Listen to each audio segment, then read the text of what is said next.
ಏನಮ್ಮ ಏನಾಯ್ತು ಅಣ್ಣ? 6 ವರ್ಷಗಳಿಂದ ನನ್ನನ್ನು ನನ್ನ ಕಂದನನ್ನು ನಿಮ್ಮ ಮಕ್ಕಳಂತೆ ಸಾಕಿಸಲಿ. ಏರಿ ಬರ್ರಿಲಿ. ಈ ಅಮ್ಮ ಏನ್ ಅನ್ನೋದ್ರೊಳ ಜಾಸ್ತಿ ಆಗೈತೆ, ನಾನು ಎಲ್ಲರ ಹೋಯ್ತೀನಿ ಕಳ್ಸ್ಕೊಡು ಅಂತ. ಯಾಕಮ್ಮ ಅಣ್ಣ? ನಮ್ಮ ಮನೆಯಲ್ಲಿ ಏನಾದರೂ ನಿಮಗೆ ಕಷ್ಟವಾಯಿತೇನಮ್ಮ? ಇಲ್ಲ ತಾಯಿ, ಇಲ್ಲಣ್ಣ. 6 ವರ್ಷಗಳಿಂದ ನನ್ನನ್ನು ನನ್ನ ಕಂದನನ್ನು ನಿಮ್ಮ ಮಕ್ಕಳಂತೆ ಸಾಕಿಸಲಿದ್ದೀರಿ. ನಿಮ್ಮ ಅಣ್ಣದೃಢವು ನನಗೆ ದಿನೇ ದಿನೇ ಹೊರೆಯಾಗುತ್ತಿರುವುದಣ್ಣ.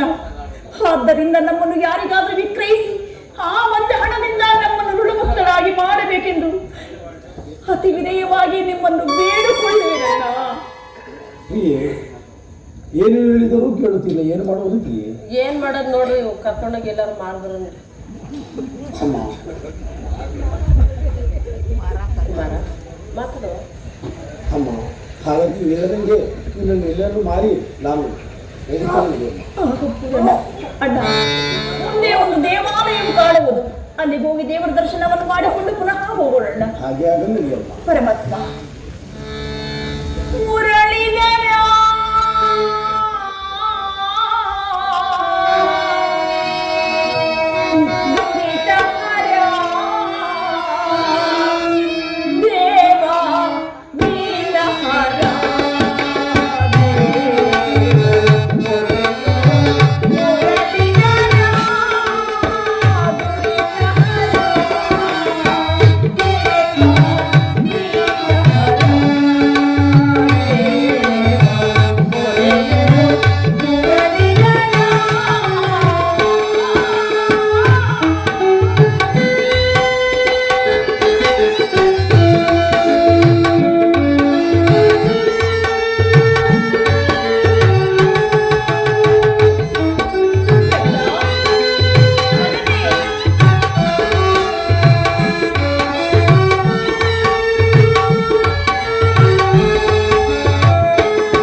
ಹಾಗೆ ಆಗಲಿ ಬಳಿ ಬಮ್ಮ.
ಇಲ್ಲಿ ಯಾರು ನಿನ್ನನ್ನು ಕೇಳುವರೇ ಇಲ್ಲ.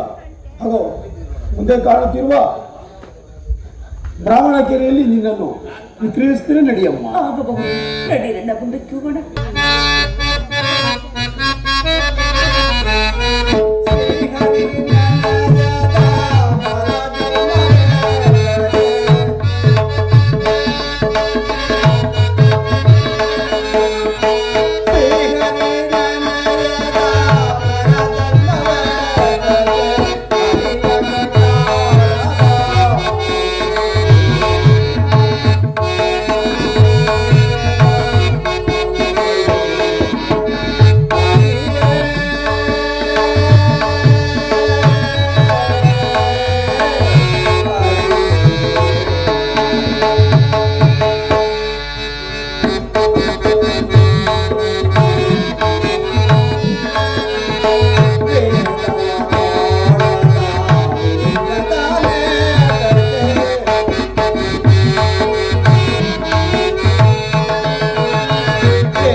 ನಮ್ಮ ಮನೆಯಲ್ಲಿ ಬಿಸಿರಾಕಸ ತೊಳೆಯೋದಕ್ಕೆ ಒಂದು ಆಳು ಬೇಕಾಗಿರೋದು. ಯಾರು ಸಿಕ್ಕುವರೋ ಯಾರಿಲ್ಲವೋ. ಓಹೋ, ಬ್ರಾಹ್ಮಣರ ಕೇರಿಯಲ್ಲಿ ಜನರು ಗುಂಪು ಗುಂಪಾಗಿ ಸೇರಿರುವುದು. ಅಲ್ಲಿಗೆ ಹೋಗಿ ವಿಚಾರಿಸೋನು.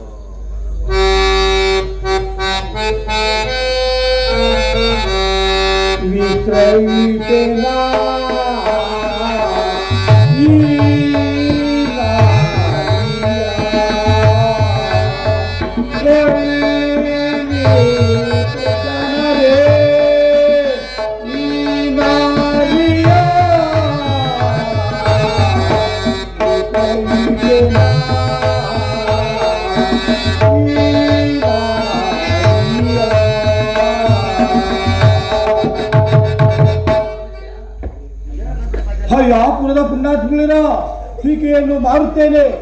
ಯಾರು ಆದರೂ ಕೊಂಡುಕೊಳ್ಳೋರಿದ್ರೆ ಕೊಂಡುಕೊಳ್ಳಿ ಸ್ವಾಮಿ. ಹೀಗೆಯು ಮಹಾಪತಿರತೆಯು ಅಲ್ಲದೆ ಹೇಳಿದ ಕೆಲಸಗಳನ್ನು ಶಿರಸ ವಹಿಸಿ ಮಾಡುತ್ತಾಳೆ. ಯಾರಾದರೂ ಕೊಂಡುಕೊಳ್ಳೋರಿದ್ದರೆ ಕೊಂಡುಕೊಳ್ಳಿ ಸ್ವಾಮಿ, ಕೊಂಡುಕೊಳ್ಳಿ. ನನ್ನನ್ನು ಪ್ರಯ ಮಾಡುವ ಪುಣ್ಯಾತ್ಮರು ಈ ನಗರದಲ್ಲಿ ಯಾರು ಇಲ್ಲವೇ ಅಣ್ಣ? ನಿಮ್ಮ ಅನ್ನಗುಣವನ್ನು ನಾನು ಹೇಗೆ ತೀರಿಸಲಿ ಅಣ್ಣ? ನಾನು ಹೇಗೆ ತೀರಿಸಲಿ? ಅಯ್ಯ, ನೀವು ಯಾರು? ಹೊಟ್ಟೆಗಿಲ್ಲದಕ್ಕೋಸ್ಕರವಾಗಿ ನಾನು ಮಾರುತ್ತಿದ್ದೇನೆ ಸ್ವಾಮಿ. ಹೀಗೆ ನಿನಗೇನಾಗಬೇಕು? ನನ್ನ ತಂಗಿಯಾಗಬೇಕು ಸ್ವಾಮಿ. ಹೀಗೆ ಮಾರುವುದಾದರೂ ಏಕೆ? ಹೊಟ್ಟೆಗೆ ಇಲ್ಲದಕ್ಕೋಸ್ಕರವಾಗಿ ಮಾರುತ್ತಿದ್ದೇನೆ ಸ್ವಾಮಿ. ಹೀಗೆ ಹಣವನ್ನು ಎಷ್ಟಾದರೂ ಕೊಟ್ಟರೆ ಕೊಡುವಿರಿ? 10 ವರಗಳ ಕೊಟ್ಟರೆ ಕೊಡುವೆನು ಸ್ವಾಮಿ. ಇಲ್ಲ, ನಮ್ಮ ಹತ್ರ ಅಷ್ಟು ಹಣ ಇಲ್ಲ.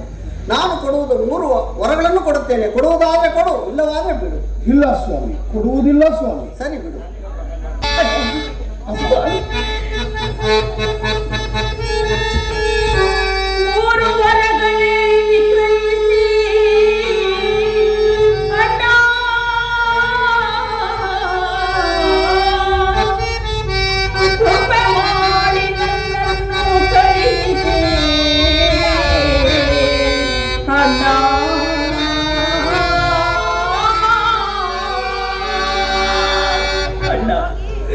ದಯವಿಟ್ಟು ಆ 3 ವರಗಳೇ ನಿಮ್ಮ ಅನ್ನಗಳನ್ನು ಭಾವಿಸಿ ಅವರಿಗೆ ನನ್ನನ್ನು ವಿಕ್ರಯಿಸಿ ಅಣ್ಣ.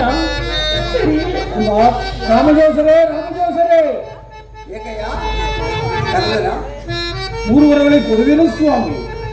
ಹಾಗಾದರೆ ತೆಗೆದುಕೊಳ್ಳಿ. 1, 2, 3 ಇದೆಯೋ? ಸ್ವಾಮಿ. ಹಾಗಾದ್ರೆ ಕಳಿಸಿಕೊಡಿ. ಕಳಿಸಿಕೊಡಿ. ತಂಗಿ ಹೋಗಿ ಬರುವೆಯಾ ತಂಗಿ? ನಾನಿನ್ನು ಹೋಗಿ ಬರುವುದಣ್ಣ. ನನ್ನ ಕನ್ನಡನ್ನು ಕರೆದುಕೊಂಡು ಬ್ರಾಹ್ಮಣರ ಮನೆಗೆ ನಾನು ಹೋಗಿದೆನು. ಆದರೆ ನಿಮ್ಮ ನೆಲಕ್ಕೆ ನೀವು ಹೋಗಿ ಅಣ್ಣ. ಆ ಪರಮಾತ್ಮನು ನಿಮ್ಮನ್ನು ಚೆನ್ನಾಗಿ ಕಾಪಾಡಲಿ.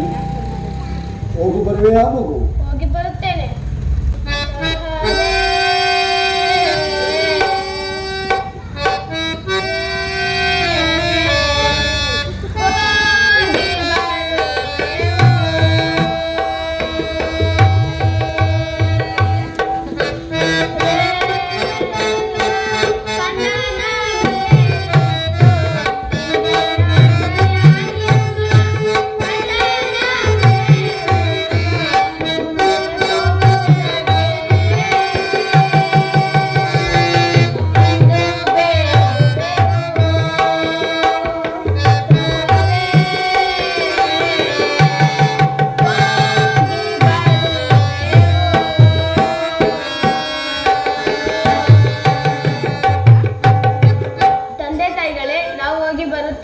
ನಮ್ಮನ್ನು ಆಶೀರ್ವದಿಸಿ ಕಳಿಸಿಕೊಡಿ. ಇಷ್ಟು ದಿನ ನಿಮ್ಮ ಮಕ್ಕಳ ಉಪಾಧಿಯಲ್ಲಿ ಸಾಕಿ ಸಲಹಿದ್ದೀರಿ. ನಾವು ಹೋಗಿ ಬರುತ್ತೇವೆ. ಹೋಗಿ ಬರುವನಣ್ಣ. ಅಮ್ಮ ಹೋಗಿ ಬರುವನು, ತಾಯಿ ಹೋಗಿದ್ದಾರೆ. ಪ್ರಿಯೆ, ನಮ್ಮ ಮನೆಯ ಭಾಗ್ಯಲಕ್ಷ್ಮಿಯು ನಮ್ಮನ್ನು ಕೈ ಬಿಟ್ಟಂತಾಯಿತು. ಇನ್ನು ನಮ್ಮ ನಿವಾಸಕ್ಕೆ ನಾವು ಹೋಗೋಣ ನಡಿ ಪ್ರಿಯೆ. ಆಗಲಿ ಪ್ರಿಯ. ಅಣ್ಣ, ಅಮ್ಮ, ಸ್ವಾಮಿ ನಡೆಯಿರಿ. ಏನಮ್ಮ ದಾಸಿ? ಸ್ವಾಮಿ, ನಮ್ಮ ಮನೆಯಲ್ಲಿ ಕೆಲಸ ಮಾಡುವುದು ಹೇಳುವನು ಬಾಮ್ಮ. ಆಗಬಹುದು ಸ್ವಾಮಿ. ರಾಗಿ ಬೀಸುವುದು, ಬೀಸುವೆನು ಸ್ವಾಮಿ. ಭತ್ತ ಕುಟ್ಟುವುದು, ಕುಟ್ಟುವೆನು ಸ್ವಾಮಿ. ಮುಸರೆ ಕಸಿನ ತೊಳೆಯುವುದು, ಆಗಬಹುದು ಸ್ವಾಮಿ. ಇವೆಲ್ಲ ಆದ ಮೇಲೆ 1 ಗಂಟೆ ನಿದ್ದೆ ಮಾಡಬೇಕು. ಆಗಬಹುದು ಸ್ವಾಮಿ. ಆಮೇಲೆ ದನ ದುಡ್ಡಿಯಲ್ಲಿ ಕಸ ತೊಳಿಬೇಕಮ್ಮ. ಆಗಬಹುದು ಸ್ವಾಮಿ. ತಾವು ಹೇಳಿದ ಕೆಲಸವನ್ನೆಲ್ಲ ಕೆಲಸ ಮಾಡುವುದು ಸ್ವಾಮಿ. ಆ ದನ ದುಡ್ಡಿಯಲ್ಲಿ ಕಸ ತೊಳಿಬೇಕಮ್ಮ. ಆಗಬಹುದು ಪರಮಾತ್ಮ. ಶನಿದೇವ, ಏನು ನಿನ್ನ ಮಹಿಮೆ? ರಾಜ್ಯಾದೇಶ್ವರಿಗಳನ್ನು ಕಳೆದುಕೊಂಡು ನನ್ನ ಪತಿಯನ್ನು ದೂರ ಮಾಡಿ ಕಾಡು ಸೇರಿ ಕೊನೆಗೆ ಬ್ರಾಹ್ಮಣರ ಮನೆಯಲ್ಲಿ ಕೆಲಸದ ಆಳಂತೆ ಮಾಡಿದೀಯ ಪರಮಾತ್ಮ.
ಓಹೋ, ನಮ್ಮ ತಂದೆಯವರು ಮನೆ ಕೆಲಸಕ್ಕೆ ಒಂದು ಹಾಳನ್ನು ತಂದೆನೂ ಹೇಳಿರಲ್ಲ.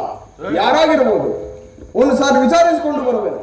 ಸ್ವಾಮಿ, ನನ್ನನ್ನು ಕರೆಸಿದ ಕಾರಣವೇನು ಸ್ವಾಮಿ? ಓಹೋ, ಈಕೆಯೇ ಇರಬಹುದು. ಈಕೆಯ ಜೊತೆ ಒಬ್ಬ ಹುಡುಗನು ಸಹ ಇರಬಹುದು. ಮಗನೇ, ಹತ್ತಿರಕ್ಕೆ ಹೋಗಿ ವಿಚಾರಿಸಿ ನೋಡುವೆನು. ಏನಮ್ಮ ದಾಸಿ, ಈ ಹುಡುಗನು ಯಾರು? ಈ ಹುಡುಗನು ನನ್ನ ಮಗನೇ ಸ್ವಾಮಿ. ಓಹೋ, ನಿನ್ನ ಮಗ? ಸ್ವಾಮಿ, ನಾನು ಬೇರೆ ಎಂದು ತಿಳಿದಿದ್ದೆ. ಕೆಲಸ ಮಾಡಮ್ಮ, ಕೆಲಸ ಮಾಡು. ಮಗಂದ, ತಂದೆ ತಂದೆ ತಂದೆ ದಂಡಪಾಲ, ತಂದೆ, ಮನೆ ಕೆಲಸಕ್ಕೆ ಒಬ್ಬ ಹಾಳು ತಂದೆ. ಹೌದು. ಆ ದಾಸಿ ಮಾಡುವ ಕೆಲಸಕ್ಕೆ ಅನ್ನ ಹಾಕುತ್ತೇವೆ. ಆ ಹುಡುಗನೂ ಸಹ ಅನ್ನವು ನಷ್ಟವಲ್ಲ ತಂದೆ. ದಿನಕ್ಕೆ 1 ಪಾವು ಅಕ್ಕಿ ಆದರೆ ವರ್ಷಕ್ಕೆ 90 ರೂಪಾಯಿ ಅಕ್ಕಿ ನಷ್ಟವಲ್ಲವೇ? ನಮ್ಮ ಹಣಕ್ಕೆ ಯಾರಪ್ಪ ಬಡ್ಡಿ ಕೊಡುವರು? ಓಹೋ, ನನಗಿದು ಒಳಿಲ್ಲವಲ್ಲ. ನಿಜ, ನೀನು ಹೋಗಿ ಈ ರೀತಿ ಹೇಳು. ಏನೆಂದು? ನಮ್ಮ ಮನೆಯಲ್ಲಿ ಬೇಡ, ಇಲ್ಲಿ ಯಾರು ಕರೆದುಕೊಂಡು ಹೋಗಿ ಬಿಟ್ಟು ಬಾ ಅಂತ ಹೇಳು. ಹಾವು ಕೇಳದಿದ್ದರೆ ನೀನೇ ಕರೆದುಕೊಂಡು ಹೋಗಿ ಎಲ್ಲ ತಳ್ಳಿಬಿಟ್ಟು ಬಂದ್ಬಿಡು. ನಮ್ಮ ಹಣವನ್ನು ಕೊಟ್ಟು ಯಾರು ಹೋಗುವಂತ ಹೇಳು. ಹಾಗೆ ಆಗಲಿ ತಂದೆ. ನನ್ನನ್ನು ಕರೆಸಿದ ಕಾರಣವೇನು ಸ್ವಾಮಿ? ಇರೋ ದಾಸಿ, ಈ ಹುಡುಗನು ನಮ್ಮ ಮನೆಯಲ್ಲಿ ಬೇಡ, ಎಲ್ಲಿಯಾದರೂ ಬಿಟ್ಟು ಬಾ. ಇಲ್ಲವಾದರೆ ನಮ್ಮ ಹಣವನ್ನು ಕೊಟ್ಟು ಎಲ್ಲಿಯಾದರೂ ಹೊರಟು ಹೋಗಿ ಏನು ಹೇಳುವೆ? ಸ್ವಾಮಿ, ದಯವಿಟ್ಟು ಆ ಮಾತನ್ನಬೇಡಿ ಸ್ವಾಮಿ. ನನ್ನ ಪಾಲಿನ ಅನ್ನವನ್ನಿಟ್ಟು ನನ್ನ ಕಣ್ಣನ್ನು ನಾನು ಸಾಕುತ್ತೀನಿ ಸ್ವಾಮಿ. ಆದರೆ ನನ್ನ ಕಣ್ಣನನ್ನು ಆಗಲಿ ಮಾಡುವ ಶಕ್ತಿ ನನಗಿಲ್ಲ ಸ್ವಾಮಿ. ದಯವಿಟ್ಟು ಆ ಮಾತನ್ನಬೇಡಿ ಸ್ವಾಮಿ. ನಾನೆಲ್ಲೂ ಕಳಿಸಲಾರನು. ನೀನು ಕಳಿಸೋದಿಲ್ಲವೋ?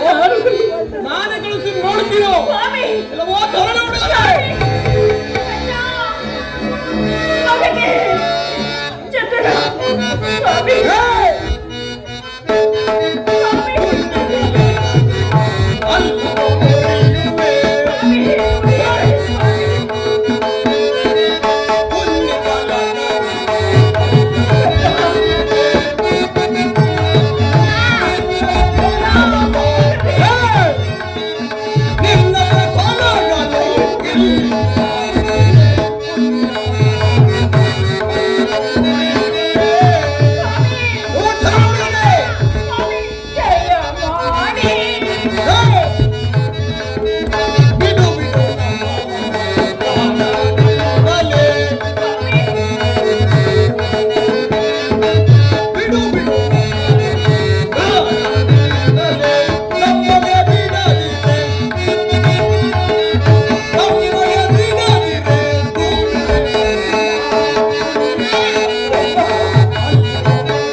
ಮಾಡುವುದು ಮನೆಯಲ್ಲಿ ಕೆಲಸವಾಗಲಿಲ್ಲ, ಹುಡುಗರನ್ನು ಬಿಟ್ಟು ಬರಲಿಲ್ಲ, ನಮ್ಮ ಹಣವನ್ನು ಕೊಟ್ಟು ಎಲ್ಲ ಹೊರಟು ಹೋಗಿರೋ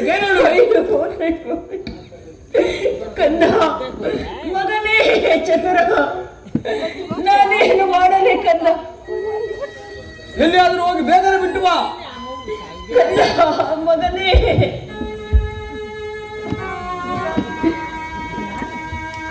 ಅಯ್ಯೋ ದೈವವೇ, ನಿನ್ನನ್ನು ಎಲ್ಲಿ ಬಿಡಲಿ? ನಿನ್ನನ್ನಗಲಿ ನಾನು ಹೇಗೆ ಜೀವಿಸಲಿ ಕಂದ? ಅಯ್ಯ ಪರಮಾತ್ಮ, ಏನು ನಿನ್ನ ಲೀಲೆ? ನನ್ನ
ನನ್ನನ್ನು ಯಾರಿಗಾದರೂ ಕೊಡಮ್ಮ, ನೀನು ದುಃಖಿಸಬೇಡ ತಾಯಿ. ನನ್ನ ಕಂದನನ್ನು ಎಲ್ಲಾದರೂ ಬಿಟ್ಟು ಬರುವೆನು. ನನಗೆ 3 ದಿವಸ ಅವಧಿ ಕೊಡಿ ಸ್ವಾಮಿ. ಛೇ ದಾಸಿ, ಆಗುವುದಿಲ್ಲ, ಈಗಲೇ ಬಿಟ್ಟು ಬಾ. ಹಾಗೆ ಸ್ವಾಮಿ, ಈಗಲೇ ನನ್ನ ಕಂದನನ್ನು ಯಾರಾದರೂ ಸಾಕಿಕೊಳ್ಳುವ ಪುಣ್ಯಾತ್ಮರಿದ್ದರೆ ಅವರಿಗೆ ಕೊಟ್ಟು ಬಿಡುವೆನು. ಪರಮಾತ್ಮ, ಶನಿದೇವ, ಏನು ನಿನ್ನ ಮಹಿಮೆ? ನನ್ನ ಪತಿಯನ್ನು ದೂರ ಮಾಡಿದೆ, ಕೊನೆಗೂ ನನ್ನ ಕನ್ನಡಗೂ ನನಗೂ ದೂರ ಮಾಡುತ್ತಿರುವೆಯ? ಇದು ನಿನಗೆ ನ್ಯಾಯವೇ? ಧರ್ಮವೇ? ವಿಧಿಯ ಲೀಲೆ ಮಾರೆಯದ ಮಾರೆ ಸಲ್ಲನುಗೆ ಮಾರೆ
ತಪ್ಪು